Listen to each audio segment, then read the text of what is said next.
कि देखिए आजकल चारों तरफ जो दौर चल रहा है वो किसी ना किसी तरीके से दौलत को प्राप्त करने का, हासिल करने का चल रहा है।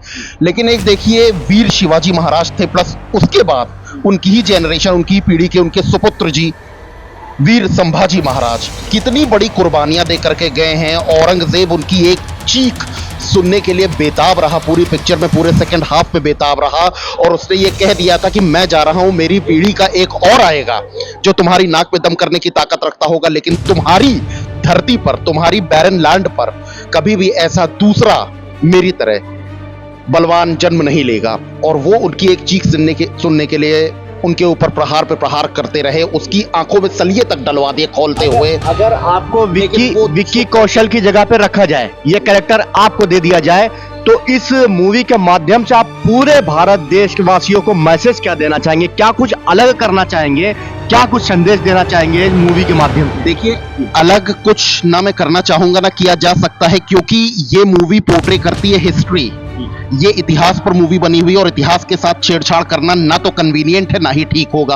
आपको लगता है कि वो 100% सही, मतलब मूवी में जो भी दिखाया गया है कहीं भी कुछ स्क्रिप्ट चीजें हुई थी? औरंगजेब ने ये सारी तरकीबें अपनाई थी, औरंगजेब ने हर तरीके से जुल्म उठाने की कोशिश करी थी वीर संभाजी महाराज के ऊपर, लेकिन उनके जुल्म के सामने वीर संभाजी महाराज ने अपने प्राण का त्याग कर दिया, लेकिन झुके नहीं। उनकी धड़ से उनकी जुबान अलग तक कर दी औरंगजेब ने। आलमगीर नाम जो कि टाइटल इन्होंने खुद अज्यूम किया था, उस नाम से औरंगजेब इसमें दिखाए गए हैं। उनकी भूमिका अक्षय खन्ना साहब ने निभाई है, लेकिन नहीं झुके उनके आगे तो नहीं झुके विकी कौशल साहब, जिन्होंने निभाई है भूमिका वीर संभाजी महाराज। आजकल का जो नौजवान है वो भटकता हुआ किधर आ गया? उसको अपने इतिहास से मतलब नहीं, उसको अपनी संस्कृति से मतलब नहीं, उसको अपनी धरोहर से कोई लेना देना नहीं है। उसके इतिहास में किसने क्या कुर्बानियां दी हैं उसको इन सबसे कोई मतलब नहीं है। सिर्फ और सिर्फ एकमात्र उद्देश्य, लक्ष्य इंसान का रह गया धन की प्राप्ति, और वहीं तक सब सिमट के रह गया सबकी सोच, इससे आगे जा ही नहीं पा रही। इतिहास से सबसे पहले तो हम ये सीखना चाहें कि अपनी धरोहर, अपनी संस्कृति की रक्षा कैसे करी जाए। हम महज हमारे परिवार तक सीमित नहीं है, हमारा जो लक्ष्य होना चाहिए वो सिर्फ और सिर्फ स्वयं एवं अपने परिवार के प्रति सुरक्षा को सुनिश्चित करना नहीं होना चाहिए, अपितु ये पूरा संसार, ये पूरा देश, इस पूरे देश की जनता, इस पूरे संसार की जनता हमारी अपनी है। उसको सुरक्षा देने के लिए अगर हमें अपनी कुर्बानी देनी पड़े तो उसके लिए आगे आना चाहिए। अगर नहीं आएंगे तो फिर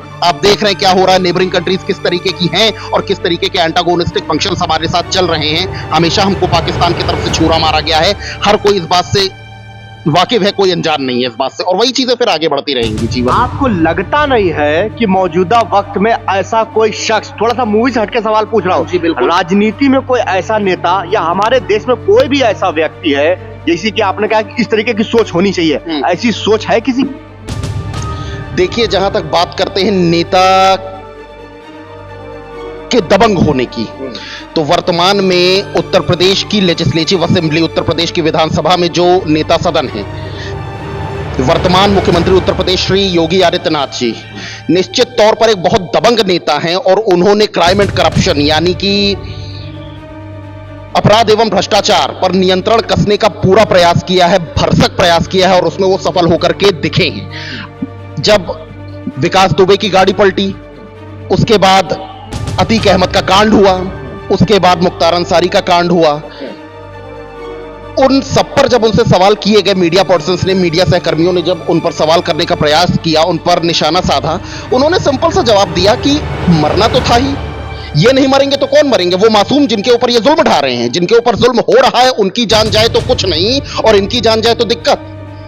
इन जैसा केवल एक मर जाए तो हाहाकार, और इनके जैसे ऐसे, हमारे जैसे ऐसे सैकड़ों मरे तो देश में कोई फर्क नहीं पड़ना चाहिए। ये कहां का न्याय है? उन्होंने निश्चित तौर पर सही कहा। मैं तो यहां तक चाहूंगा कि आने वाली भविष्य की राजनीति इनके हाथ में पूरी तरीके से अगर सौंपी जाती है तो निश्चित तौर पर सही चले। योगी आदित्यनाथ बिल्कुल भारतीय जनता पार्टी निश्चित समर्थक लगते हैं आप बीजेपी के। चलिए ठीक है, आपने बताया। सर, आप लोग भी मूवी देख के आ रहे हैं। आंटी, आप पहले बताइए, आपको मूवी से क्या कुछ सीखने को मिला और मूवी लगी कैसी? मूवी बहुत अच्छी थी और थोड़ी इमोशनल हम लोग लेडीजों के लिए तो बहुत थी।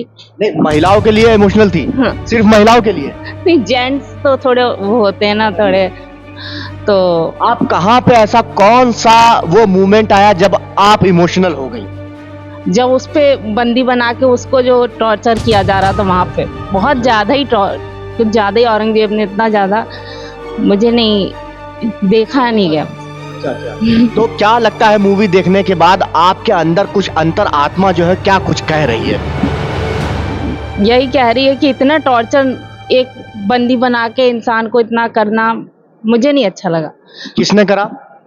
औरंगजेब ने।